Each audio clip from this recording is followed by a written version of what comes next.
Hi friends, it's Julie. Welcome back to my channel. Today I'm here with a reading check-in video for you guys. So I'm going to let you know the books that I have finished over the last few weeks and what I'm currently reading. So to start things off, I have two nonfiction books for you. And the first one is Green River Killer, a true detective story by Jeff Jensen, illustrated by Jonathan Case. So this is actually like a graphic novel that's true crime, which I've never read anything like that before, but I really enjoyed this. I read it in one sitting. It wasn't perfect, but I did enjoy parts of it. So I'll tell you a little bit about this. So it's about the Green River Killer, who was a very notorious serial killer in the 80s in Seattle. His name was Gary Ridgway, and he was caught in, I believe, 2003.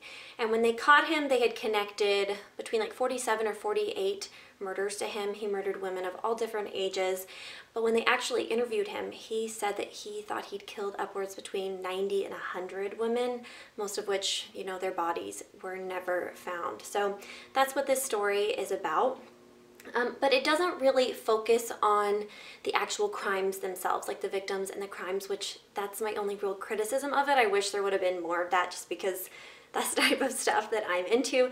This focuses more on the actual detective side of the story, and that's because this book is written by one of the lead detectives on the case, his son.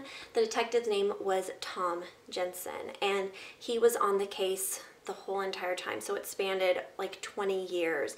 And this book just really focuses on, you know, when he got put on the case and them trying to find Gary, and after he's caught, it goes through like the interview process and things like that. It's a very short, quick read. Like I said, I read this in one evening. And the beginning sequence of this book it's pretty disturbing, but overall there isn't a lot of like really graphic material or anything like this in there. So if you're looking for something that's a little bit more tame, then I would recommend this. I will say it definitely re-sparked that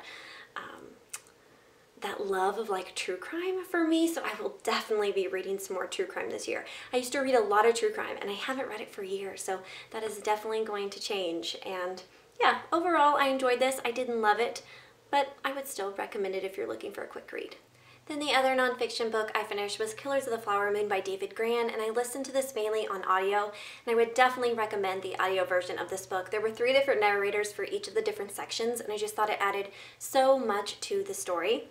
So this book focuses on the Osage Indian tribe and how throughout the years they were murdered for their oil money. And during the 1920s, the Osage Indians were the wealthiest people in the United States. And the first part of this book really focuses on just like the history of the Osage Indians, you know, how they came to live on this land, how they came into all this money, how, you know, they had all this money, but they couldn't get access to it, and just all of the injustice surrounding the whole thing. It focuses on some of the murders that were taking place, and it starts to kind of grow onto the second section, which is one of the trials that takes place and how they figured out, you know, what was happening to these Indians. But the second part of this book was definitely my favorite, and I think that was because of the narration. The guy who was narrating it had kind of a little bit of a southern accent, and it just worked perfectly for this part of the story, because this part focuses on like the growth of the FBI and like law enforcement, talked about like the Texas Rangers and stuff like that, and I just found it so fascinating in the whole trial process and everything. Really enjoyed it. The third part of this book is told from like the perspective of a reporter, and it tells you know like where the Osage Indians are now, and you know how their lives changed after the case and things like that. But I would definitely recommend this. I learned so much while reading this book. I can definitely see why so many people enjoy this. My only main criticism of this book was all of the name dropping. There were just so many names brought up throughout this book that it was hard to keep everybody straight. But at one point I just realized that this was how it was going to be, and so I just kind of listened and just went along with it, and I still got the bigger picture. I still learned a lot. I just can't recall a lot of the main people, like their names, so I can't even like really tell you those, because there were just so many names in this book. That was really my only criticism of it, and that was the main criticism of all the other ladies in my book club too, but still I would definitely recommend this book.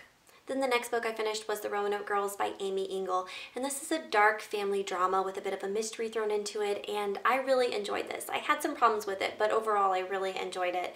So this book focuses on this family called the Roanokes, and they live in Kansas, and they have a very dark family secret. And our main character is this young girl named Elaine, and her mom was one of the infamous Roanoke Girls, and when she was pregnant with Lane, she ran away from home to New York City, and that's where Lane was born and raised. And at the very beginning of this book, Lane's mom commits suicide, and so Lane is sent back to Kansas to live with this Roanoke family that she has never met, and it's that summer that she discovers the Roanoke secret. And so throughout this book, there are two timelines. There's the timeline where Lane goes to Kansas for the very first time and she discovers that secret. And then there is a more present timeline where Lane has moved away. She's living in California, and she gets a call one day saying that her cousin Allegra, who is another Roanoke girl, has went missing, and so Lane needs to come back to Kansas to help them figure out what happened to her. So there was definitely some things that I enjoyed throughout this book. One was I loved that there was multiple timelines. I love that this book was set in Kansas because that's my home state, and I feel like there isn't a lot of books that are set in Kansas. I also really enjoyed the characters. I thought that a lot of them were pretty well developed throughout this book, and it's pretty short. And you know, good character development isn't always something that you see in these types of books, so I was pleasantly surprised there. And then I also really enjoyed her writing style. It was very kind of gritty and raw, kind of reminded me a little bit of Gillian Flynn, but not quite on Gillian Flynn level, but you know what I'm talking about when I talk about that gritty writing. So I really enjoyed all of those things throughout this book. However, two things that I didn't really enjoy were, number one, the mystery. I thought it was just so predictable. I could tell early on what had happened to Allegra. So yeah, there was that. And then also, I didn't enjoy all of the explicit sex in this book. Now, don't get me wrong. I enjoy a good sex scene. You know, I like sex in my books. However, I want them to be adding something to the story. Unless it's just straight up erotica, then I know what I'm getting when I pick up one of those books. But in a story like this, like with all that sex, I wanted to be adding something to the story. And I felt like the only reason why it was thrown in there was to make it more adult. So yeah, if you don't like sex in your books, I definitely wouldn't pick this up because the sex scenes in this are very explicit. But yeah, I don't know, this is one of those books that I couldn't recommend to everybody, and I'm not even really sure my feelings on it. I'm kind of conflicted because there were so many things I liked, but there were also things that I didn't like. So yeah, I don't know if this is one that I would recommend, but if you want to check it out, you know, the audio version of this is pretty good. Then another book I finished that I just want to briefly mention is Before They Are Hanged by Joe Abercrombie. This is the second book in his First Law trilogy, and I know that I've talked about this a couple times on my channel, and I haven't really given you guys a good synopsis of this book, and that's because this trilogy is just really hard to explain. It's told from multiple points of view, and the characters are all fantastic.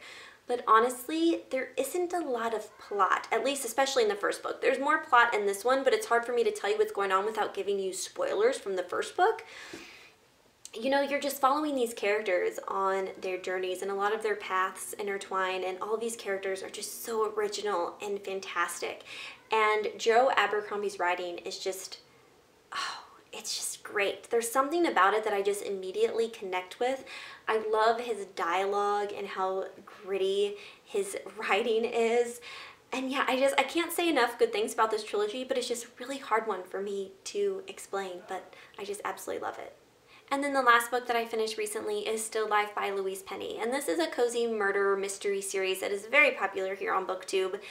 And I enjoyed this. I didn't love it. I tried to read the physical copy of this book last year and just couldn't get into it. So this time I downloaded it on audiobook, and I would definitely recommend the audiobook. I feel like it makes the story move a little bit quicker because this is just definitely a slow burn. I know that a lot of people really love this series, and I've heard really good things. Like, I've heard that it gets better as the books go on, but I hear like the first few are just kind of eh. And so I do think that I will continue on with this. At some point I'll just keep listening to them on audiobook, but yeah, I don't know. I wasn't really blown away by it. I like the setting. It's set in this really kind of picturesque type town called Three Pines, and I get why so many people love it. And I didn't figure out who the killer was by the end, so that was also a plus. But yeah, I just didn't love this one. And then right now I will quickly tell you the 3 books that I'm currently reading. The first one I'm listening to on audio, but I have a physical copy of, and that is Within These Walls by Anya Alborn. This is that ghost haunted house story that I was talking about in my last video, and I'm really enjoying the audio version of this book. I will say that there have definitely been some parts that creeped me out, and I was kind of wondering if I would have been listening to it at night or reading this book at night by myself, if I wouldn't have been legitly creeped out. Man, guys, I just love Anya Alborn's writing so much. I could just gush about her all day. I can't wait to finish this one and then move on to some of her other books that I can't wait to check out.